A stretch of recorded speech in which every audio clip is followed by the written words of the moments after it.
vita mia, che mi amo mettere di più.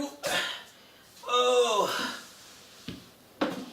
oh, buongiorno a voi tutti. E questi tempi qui ho mancata mi sono capito una grippe e sta grippe me l'ha patentata.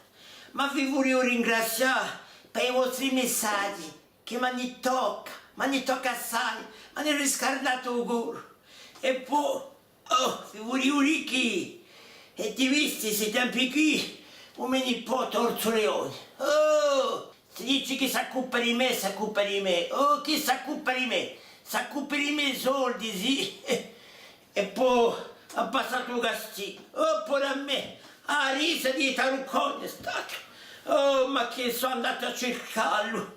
Oh, pure egli. Un castigo, pensavo cercasse una donna. Ma un castigo un po' teatro, una donna e poi un piccolo messaggio. A tutti quelli che picciolano mi portano, perché ce n'è donne che hanno risposto a romanzo di Orso Leone. Ma un sbagliati di casa. In San Margarito non c'è mica Orso Leone, E poi i doni, ma mica sicuri doni assestati, doni garbati, no, doni appena leggeri, come Ello d'altronde. Allora andate in casa sua, fate ciò che la vi pare e spazzate davanti alla vostra porta, perché io sono abbastanza stanca. Andiamo presto, andrà che, oh signore, aiutami.